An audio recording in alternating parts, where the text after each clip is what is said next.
Welcome to Childcare Conversations, the podcast where early childhood leaders like you get real-world strategies, honest talk, and a whole lot of support. Whether you're running one center or many, we're here to help you lead with confidence and clarity.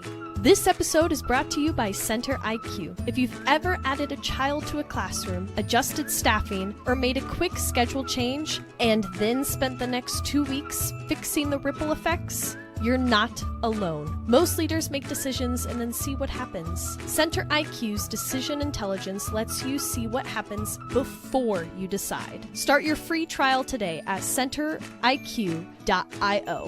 Now, let's get into today's conversation, one we think you're really going to love.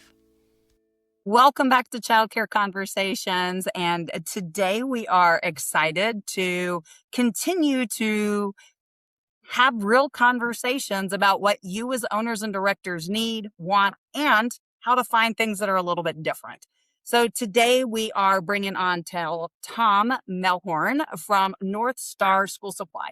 Now, school supplies are something that everybody has, everybody needs, but you don't want a catalog. You don't want to just buy stuff to buy stuff. So one of the things that Childcare Conversations was so excited about partnering with North Star is that they care and they actually want you to have the equipment that you need, not all the stuff on the list, and they work with what you already have. So Tom, tell us a little bit about how you found yourself in the early childcare education space and what your thoughts are about, I'm just going to go with school supplies. Thanks for having me on, Kate. Really excited to take a deeper dive into this topic. I think that it's an important topic in early childhood. So happy to, again, be here and be a part of the conversation. How North Star evolved, or how kind of, I formed the company is really because of two things. One, I grew up with a family or around family members that have been in early childhood and teaching and understanding how to utilize and be creative with the items or funds that are available. So how this came about is really understanding the need in the markets for furniture, let's say, and being able to stretch a budget as far as possible. So that's really kind of what North Star's pride and joy has been, is really being able to offer everything that you could think of from a high quality perspective that's going to last a lot longer than maybe things that are available from a cost perspective. I love that you mentioned the high quality, because in addition to the quality piece, a lot of your manufacturers, or most of your manufacturers, are actually US-based manufacturers. And I think that so many owners, directors, we get stuck with a budget and we go, oh, I need to buy all this stuff and this is all I have. And instead of maybe taking a pause and going, well, if that's all you've got in your budget, let's buy a couple of items that are quality that will stick around for the life of your program and becomes a real asset instead of a depreciating asset that you have to toss and, a couple of years and replace. So tell us a little bit about, pick one of your manufacturers. You know which one I love, but pick one of your manufacturers and tell us a little bit about why they're a partner with you, why you use them, and maybe what's different than, I'm not going to have you name other brands or other suppliers, but what might be different and why you've chosen the manufacturers you have. Yeah, I think that in today's world, especially as business has evolved, choosing a reliable US-based source really comes down to the quality and a cost, right? I think that supporting American manufacturing and community and the communities they serve, it really just kind of brings everything to the forefront from quality and being reliable. So that reliability is having the quality behind the products that they create, and usually what that means is they're going to last a long time. And you're not, so that ROI is there because it's going to last a lifetime. And that's kind of why we want to build relationships that last a lifetime with our clients and with the manufacturers that we support. One of the great companies that we support is Foamcore. They're based in Muskegon, Michigan, and they have I don't know, up and down, they are something that we love to brag about. Their company culture, their go-to-market strategy. They want to bless others in their community as well as across the U.S. So they are very giving to internally as well as externally. And I would be happy to again always push manufacturers that have a good heart and a good go to market. Well, one of the things that we didn't talk about, but I will talk about, is that although a lot of our audience is international, so we have 125 countries, and we do have a pretty strong listenership in Texas. Both North Star and a lot of your vendors are Midwest based. And so folks who've listened know that I grew up in Ohio, that Carrie was born in Michigan. We only let that be a problem one weekend a year. And for the most part, for those of you who don't know, there's a whole Michigan, Ohio thing. So anyway, sometimes listeners will message back and not quite get my joke. So, but in this case, I think that those Midwestern values really do come through, not only in North Star and North Star's relationships, but also your relationships with your vendors and your partners. So you mentioned relationships. You mentioned being with folks for a lifetime. What does that look like from a supply standpoint, or even more, if I'm a director or I'm an owner? What does that mean to you? I'm so used to having, I just place my order and that it is what it is. Yeah, I think that you have to look beyond that upfront cost, right? I think that it's maybe what you're getting at is maybe that transaction. And, with North Star, it's quite a bit more than a transaction. Sure, we can, go to any website and select a product that we want, or maybe guess on a product that that we have in our mind, if it will fulfill a need of the center or of the educational value.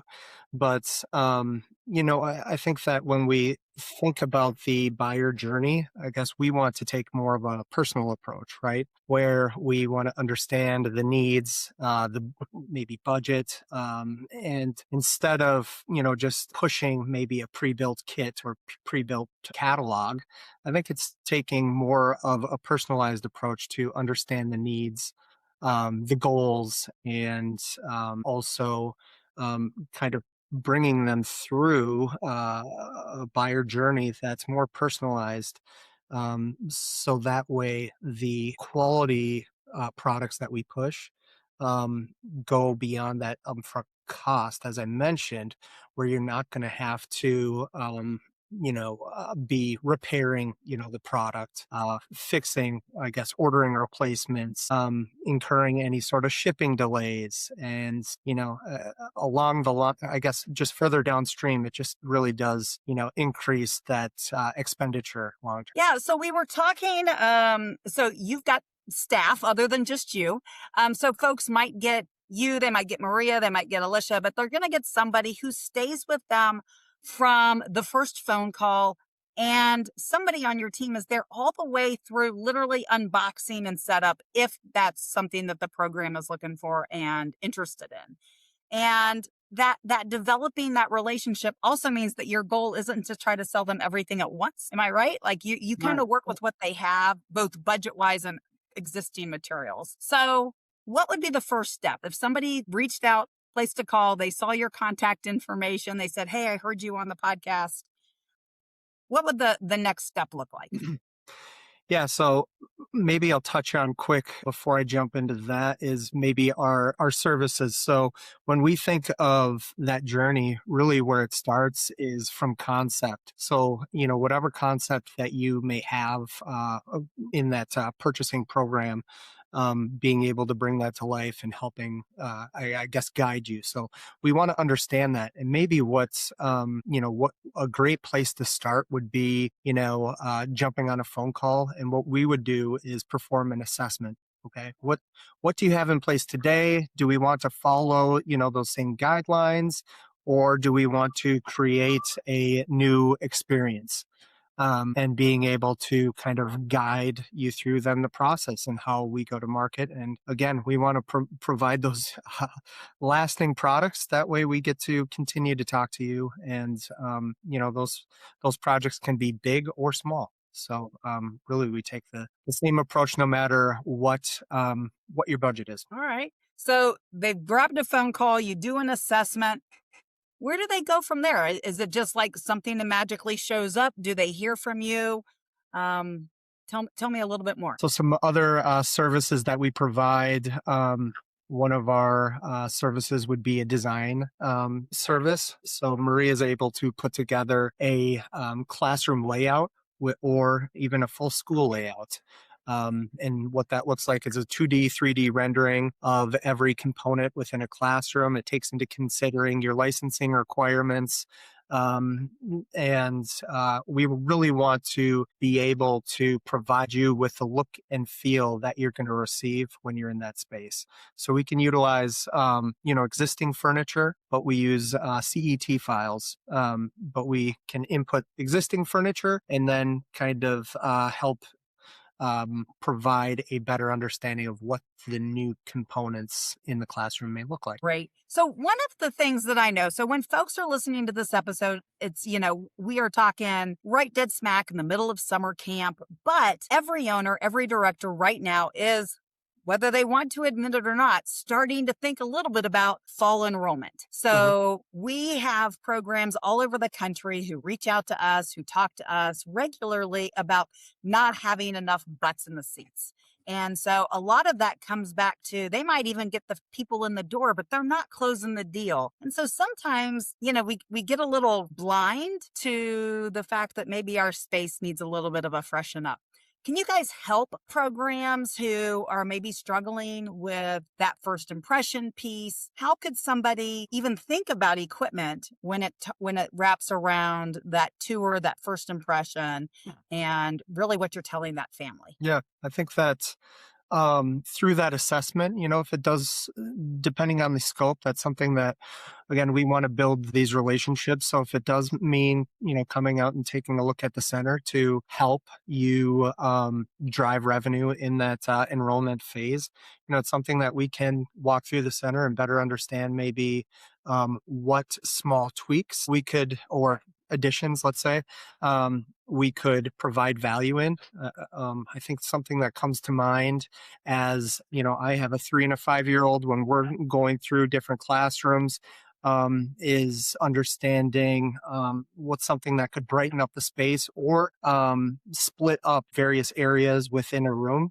And one of those might be a simple rug or carpet that can brighten up the space, or provide a little more. It can provide a feeling, right, within that space. Another one is, oftentimes when we're going through different centers, something that we see is clutter, right? And when there's clutter, sometimes that just comes across as being unorganized, and simple things that, storage components, where there's so many different varieties of storage, pieces or units today, that we can get creative and fulfill, your clutter, or, really aid in that organizational approach within each classroom. I love that. And I think that's a great thing for owners and directors to think about. And of course, anytime you make room adjustments, we always want to get buy-in from the teachers, because we don't really want to walk into a classroom and change everything and then have the teachers completely frustrated because maybe it doesn't how it works for them. So we've got to come up with that dialogue that is kind of a happy medium. So what presents well to the families, what is useful to the children. I love the fact that you talked about licensing requirements and state minimum standards, because you guys have clients all over the country. Although that you're based in the Midwest, that isn't where your clients are. I know you have clients in Texas. I know you've got clients in Georgia. What are some things that you run into kind of consistently, regardless of what state, that you see as a really big problem that everybody has when it comes to buying their supplies and their equipment? I think the big problem when buying, I would have to say that, it's just they do what's easy, right? Mhm. And what's easy is always going to, um, a large supplier and being able to select and, purchasing. Or, where we want to provide extra value is being able to point you in the right direction, understanding what exactly maybe you do need and provide the quality, the understanding of the quality behind the different products, helping you understand the lead times when we need to. I think it's just more taking that personalized approach where, sure, anyone in today's, world can go in to understand a catalog. But I think that when we don't, want to um, go through that journey of personalization, I think that we can help um, stretch your budget further. And part of that is jumping on a phone call or, just a small exercise where we can understand your needs and help you save in the long run, the size of the project or the scope is. I know too many owners and directors that when you say, I'm going to help you save money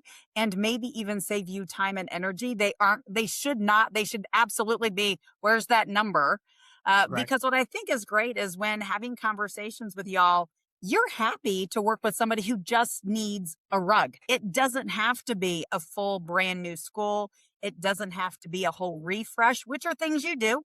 You work Hmm. with franchisees, you work with franchisors. So you work on full school scopes, you work on, I got a little bit going on, or, I want to test you out and see if you're really as good as Kate and Carrie say you are. So I'm going to buy one thing from you. And Yeah. maybe that's where you start. And so I think the fact that there is no project that's too small, there's no project that's too big. And that for the most part, you're not going to just take a list. You're going to talk through that list, talk through, because the list may have twice as much stuff on it as your actual space is truly licensed for in your state. And I Mhm. think that was one of the examples y'all gave me was a client who went to go buy, they're like, I need to buy this because this is what they're telling me I need to buy, but yet their space wouldn't have allowed for all that equipment and all those materials. And so, yeah, they could have spent the extra 10 grand. And I'm sure most businesses would be perfectly happy to let them spend that other 10, but you didn't. You stopped them and basically had a conversation about you don't have this many rooms or you don't have this much space. So why do you need this many materials for that age group? And I think that that is something that any of us, if we were trying to do it ourselves, right? There's a lot of folks on this podcast, I'm sure, that definitely Mhm. do the DIY version of supplies and equipment, and they get a catalog from a conference, or they just go online and maybe they buy something from, China, and, it's shipped over and it smells like it and it looks like it and it lasts like it. Mhm. And, you're bringing US made supplies, equipment, furniture to early learning leaders, early learning programs all across the country in a way that you hear them, you get them, you know that this is the right thing for them. And if I'm right, you guys have a vested interest, right? You want to be their lifetime supplier, not just their single product one time Right. Yeah. purchase. I mean, we want to be a trusted resource, right? And I think where you touched is, you know, when maybe the scope is very big, we encourage everyone to go out and maybe get multiple bids. I think that allows us to really showcase um, our value add outside of maybe just throwing you at our catalog, or it really provides that good Midwest value of being able to pick up the phone and reach us right away. I think that, we want to bounce ideas. We want to be flexible for you. And really, like you're saying, we don't want to, provide or create pre-built kits that, provide no additional value to you. I mean, it's the same look and feel as everyone else, right? There are reasons why you are different. We want to understand them, and we want to, again, I guess, create shared success amongst that relationship. So I love that. And I love the fact that the majority of your staff have young children. So you guys are actively in this space. You are spending day to day working with people who are working with children in this age limit or this age group. And the other thing that I think is really, really exciting for those who are listening is that this isn't some massive conglomerate that has 47 different businesses. You are a small company with a small staff, but yet you have a huge reach. You have a huge opportunity. And so if somebody has an issue, they get to talk to the president and CEO, not just, oh, let me pass you along to somebody who might be able to help you. Like, customer service is you. It is Maria. It is your staff. It is your team. Mhm. And your team is close, and your team all know each other, and you guys have worked together in other ventures. And I think that that's exciting. And it should be exciting for the owners and directors who are listening, because you're not going to get that level of customer service anywhere else. So, all right. So what else? You look like you have something you want to say, Tom. Oh no, I think that You leaned up. I was like all prepared. I was like, Tom's got some words of wisdom. So no, I what do you want to leave folks with as they're listening to this episode? no, I think that, again, what we want to maybe articulate to everyone is that we are a resource, and we are a resource that you can reach out to and have real quality interaction with.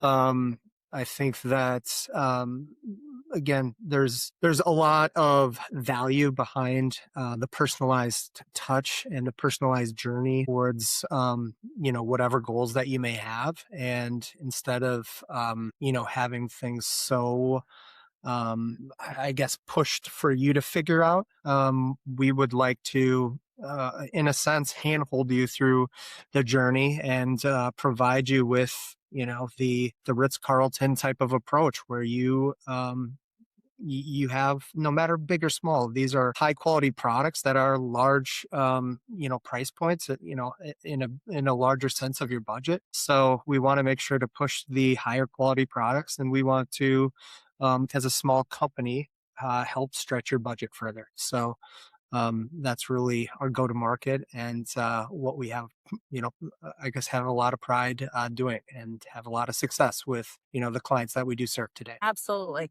So if you are sitting here trying to figure out how to navigate your supply budget, or expanding, buying something new, maybe you just want to do a refresh.